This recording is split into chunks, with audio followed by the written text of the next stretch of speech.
रामाशीष कुमार तीसरी आंख हैं, आप हमारे साथ हैं और आप अभी ओबीसी मोर्चा के जिला प्रवक्ता और सह जिला मीडिया प्रभारी हैं भारतीय जनता पार्टी के।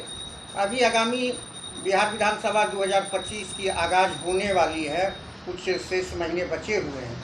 खास तौर पे आप एक राजनीतिक विश्लेषक के तौर पे मुंगेर में आप जाने जाते हैं। बहुत सारी भविष्यवाणी आपकी सही हुई है, चाहे लोकसभा के इलेक्शन से पहले ने आपने भारत न्यूज़ को बयान दिया है, चाहे कोई भी चीज़ों पर आपकी एक सटीक जवाब आप चैनल को देते हैं। आपसे यह जानना चाहेंगे कि मुंगेर से बहुत सारे कदावर नेता जमालपुर विधानसभा के लिए वहां प्रत्याशी के तौर पे हर एक पार्टी से अपनी दावेदारी पेश कर रहे हैं।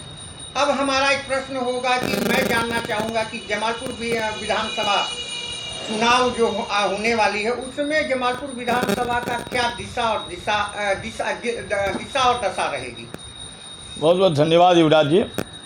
जमालपुर विधानसभा बहुत ही सस्पेक्टेड विधानसभा बन गया है, क्योंकि वहाँ लड़ाई पूर्व राष्ट्रीय अध्यक्ष और पूर्व कैबिनेट मंत्री शैलेश कुमार जी के ही इर्द गिर्द घूम रहा है।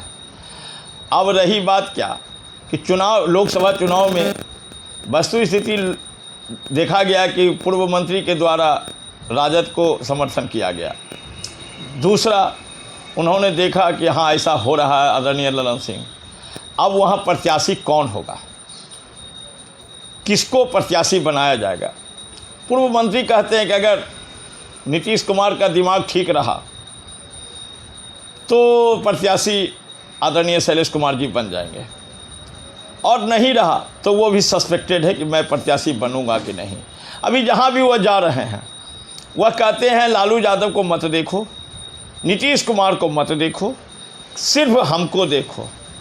और वह बहुत, देखिए होता क्या है कि बहुत सारे लोग हैं कि ये किए वो किए, अब क्या किए नहीं किए।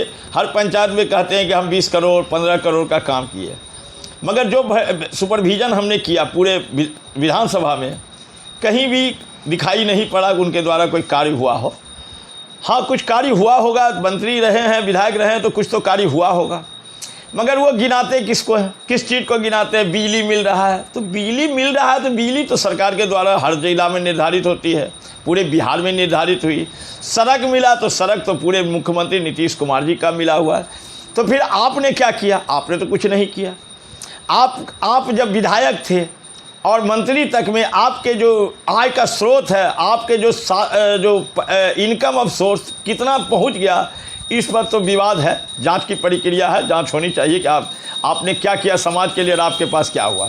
अब कैंडिडेट जमालपुर विधानसभा में एक चीज़ जान लीजिए, किसी भी रूप में वहाँ कैंडिडेट अगर कुर्मी कोयली समुदाय से होता है तो जीत एनडीए की होगी। क्योंकि एक बार जब एनडीए का चुनाव हो रहा था और महागठबंधन का चुनाव, तो महागठबंधन के प्रत्याशी थे आदरणीय शैलेश कुमार जी, उन्होंने जीत दर्ज किया, और हिमांशु सिंह थे, उनको हार का सामना करना पड़ा। इसका मतलब हुआ कि वहाँ कैंडिडेट नहीं जीतता है, वहाँ एक जाति विशेष के लोग जीतते हैं।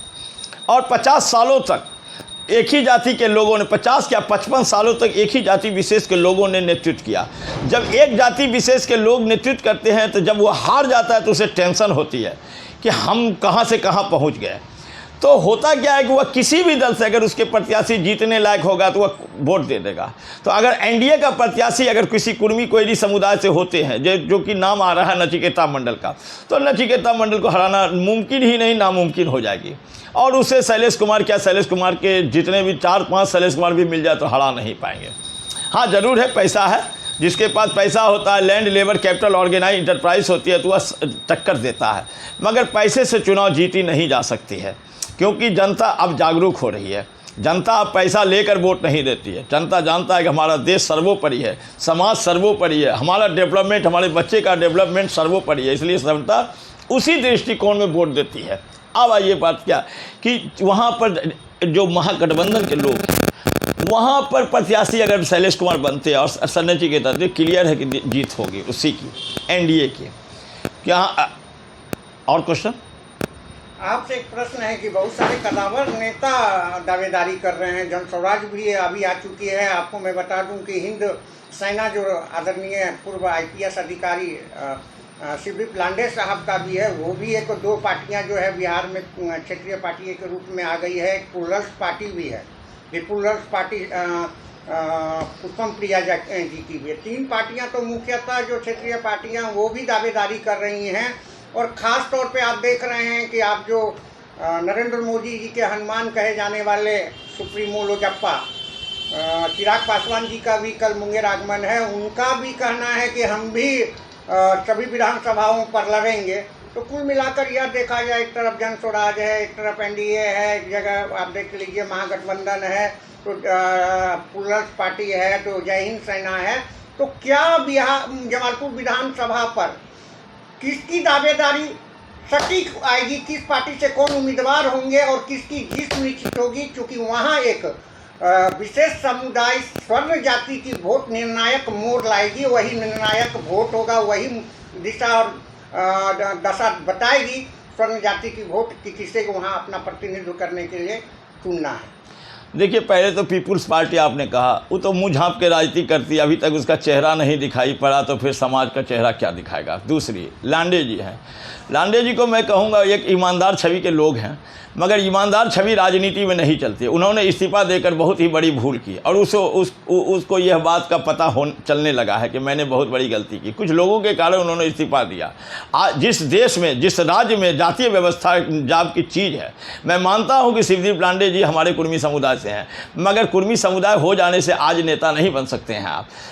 आज जो जातीय व्यवस्था है वह पूर्ण रूपेण कई भागों में बटा हुआ है। तीसरा, जन सुराज की राजनीति क्या है? लोग भीड़ जुटा लेना और राजनीति कर लेना अलग अलग बात है। अगर भीड़ जुटाने की बात होगी तो टाटा बिरला से ज़्यादा भीड़ देश में कोई नहीं जुटा सकता है, तो क्या टाटा बिरला प्रधानमंत्री बन जाएंगे? जन सुराज के पास आप एक बात बताइए, यादव और मुसलमान 99% मुसलमान जो है वह महागठबंधन को वोट देगा और 80 से 90% यादव जो मुसलमानों के बगल में नहीं है वह बीजेपी जो राजद को वोट देगा, मगर जो मुसलमानों के ईद गिरीश यादव जी है उसमें 90% से 80% लोग बीजेपी को वोट देते हैं। अब तीसरी बात, भूमियार राजपूत ब्राह्मण का इनका वोट पूर्ण रूपे, अब बनिया का वोट किसी भी रूप में बीजेपी को जाता है, तो ये भी साफ हो गया। अब तीसरी बात, कुर्मी, कोयली और चंद्रवंशी, यह सब दिन जदयू का वोट बैंक रहा, तो वोट बैंक ही तो जाएगा नीतीश कुमार के साथ। अति पिछड़े के वोट, जो अति पिछड़ों ने खून चाटा है, जो डेवलपमेंट किया है नीतीश कुमार के राज में, जिन्होंने देखा कि मेरी डेवलपमेंट देश आज़ादी के बाद अगर कोई करा सकता है तो वह शेर था नीतीश कुमार। उन्होंने देखा अपना डेवलप, वो किसी भी रूप में वोट इधर से उधर नहीं कर सकता। अब आइए परिस्थितियाँ आई दलित का, तो दलित में बहुत सारे पहले दलित के नेता हुआ करते थे, आदरणीय रामविलास पासवान, हर दलित उसके लिए मरने पीटने के लिए तैयार। अब दलितों में एक नेता हो गया मांझी, एक नेता हो गया अशोक चौधरी, एक नेता हो गया चिराग पासवान, एक नेता हो गया श्याम रजक। तो दलितों में कई भाग बटा हुआ है, इसलिए दलित एक समूह नहीं है। समूह हो जाता, मायावती भी एक बहुत बड़ा खेमा है दलित में, तो एक समूह नहीं रहा, अब वह जातियों में बट गया। समूह अगर होगा तो एक सत्ता ले सकती है, इसलिए 33% से 30% दलित की आबादी होती है। अब एक और भी आ रहे हैं जो आरपी गुप्ता जी हैं, वह उनका झुकाव भी देख रहा हूं मैं बीजेपी की तरफ, क्योंकि आरपी गुप्ता जानते हैं कि हमको आतंकी आरक्षण अगर कोई दे सकता है तो केंद्र की सरकार दे सकती है, राज्य की सरकार। तो अगर वह समाज के लिए राज्य करे, एक छवि है उनके, उन्होंने कभी नहीं कहा कि हमको राजनीति करना, हमारे समाज को दलित जो बनाएगा मैं उसको वोट दूंगा। तो वह उनके पास तो इतना दिमाग है कि दलित बनाने के लिए तो उसको केंद्र सरकार की जरूरत होगी या राज्य सरकार की जरूरत होगी, तो वह तो वोट जाएगा राज्य सरकार में या बीजेपी जदयू को ही। अब तीसरा, आप जो लोजपा की बात करें, देखिए लोजपा भी चुनाव अगले बार जदयू के विरोध में लड़ा था, 1 सीट लिया था। मैंने ही कहा था कि 1 सीट लेगा और 1 सीट ही लिया था। मेरी भविष्यवाणी सब दिन सटीक हुई है, कहीं गलत नहीं हुआ। तो 1 सीट लिया। अब 243 सीट पर ले जाने के, अगर चुनाव लड़ने के बाद मैं आपको कह देता हूं कि 1 सीट भी नहीं है, क्योंकि उस समय जदयू को हराने के लिए सवर्णों की चाल थी और बनिया सोचा कि अगर यही बहाने भूमिहार राजपूत ब्राह्मण का बनिया अगर लोजपा को दे देता हूं और तब उसी प्रकार से जदयू को हटा देता हूं, नीतीश कुमार को हटा दूंगा और लोजपा और बीजेपी की सरकार बन जाएगी। मगर हुआ क्या, ढाक के 3 पात। उन्होंने सवर्ण हमेशा बुद्धिजीवी वर्ग से आते हैं, हर लोग बनिया बुद्धिजीवी, उन्होंने देखा कि स्थितियाँ खत्म हो जाए। आज अगर चिराग पासवान 243 सीट पर लड़ जाएगा तो मैं आपको कहता हूँ 243 सीट पर उसकी जमानत जब्त हो जाएगी। हाँ, एनडीए के साथ रहेगा तो एनडीए के साथ उसकी बाहुबलता बढ़ेगी, क्योंकि एनडीए के साथ आप देखे होंगे खगड़िया में राजेश वर्मा जी के साथ कौन था, वहाँ सवर्णों की आबादी कम है मगर एक कुर्मी समुदाय के लोग थे, ठोस थे, कोयली समुदाय के लोग ठोस है, जीत गया ना। एक साधारण लड़का भी वहाँ से जीत सकता है। इसलिए यह कहना कि हाँ, अब जमालपुर विधानसभा सवर्ण अगर एकजुट है तो किसके लिए है?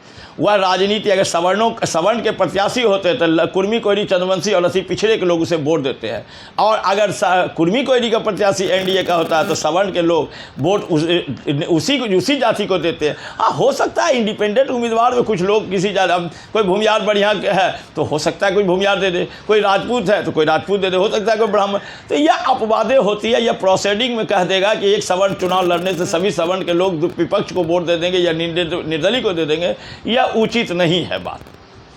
तो कुल मिलाकर क्या आपका निष्कर्ष यह निकलता है? निष्कर्ष 100% है कि वहाँ एनडीए जीतेगा, और एनडीए अगर मंडल सब कुर्मी कोयरी समुदाय से नहीं देता है तो टक्कर हो जाएगी, तब फिर सस्पेक्टेड हो जाएगा क्रॉस वोटिंग। आपको याद होगा मैंने ललन सिंह, आदरणीय ललन बाबू को कहे थे, जो हाँ आपको बोलिएगा तो मेरे पास प्रूफ है, मैंने कहा था कि अगर मंडल समुदाय का प्रत्याशी अगर लोकसभा में हो जाएगा तो आपको जीतने में बहुत कठिनाई होगी, और उन्होंने भी, मैंने कहा, और वो क्रॉस वोटिंग का बेनिफिट लेगा। वह बात मानते हैं मेरे, मैंने जो भी ललन सिंह को कहता हूँ वह मेरे बात को हटाते नहीं हैं, मानते भी हैं। और देख लीजिए कि 1,70,000 प्रगति मेहता जी लाए थे, रामबदन राय 1,70,000 लगे, मगर यही अशोक महतो की पत्नी अनीता कुमारी जब चुनाव लड़ी तो 5.5 लाख वोट ला के क्रॉस वोटिंग का बेनिफिट हुआ कि नहीं? वह क्रॉस वोटिंग का बेनिफिट कौन था? वह कुर्मी कोयरी समुदाय के लोग थे।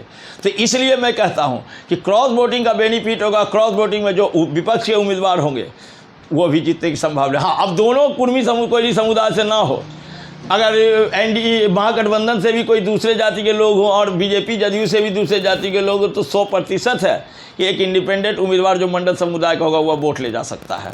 और तीसरा है कि अगर ऐसा भी नहीं हुआ तो एनडीए की कोई भी हरा नहीं सकता। इसलिए 100 में 99.99% आप जान लीजिए कि वहाँ नचिकेता मंडल अगर प्रत्याशी होते हैं तो 100 में 100% तो मान ही चलिए, मगर मैं 1% नहीं, इतनी बड़ी गारंटी नहीं दूंगा, 99.9% उसकी जीत हो जाएगी, चाहे नचिकेता की जगह पर कोई और मंडल समुदाय हो जाए, इससे कोई दिक्कत नहीं। आपका कहना है कि वहाँ एनडीए प्रत्याशी के तौर पर कोई भी आते हैं, हाँ, तो वहाँ एनडीए की जीत जमालपुर विधानसभा में सुनिश्चित नहीं, बट लेकिन उसमें से 2 ही समुदाय के लोग जीतने के लिए कन्फर्म है, कुर्मी और कोयरी समुदाय के लोग, क्योंकि हमारे वर्गों में कुर्मी कोयरी चंद्रवंशी कोई दूसरे जाते हैं। ये मेरा खून है, लव कुछ तो आप जान रहे थे, राम के वंशज हैं और दोनों का एक खून है।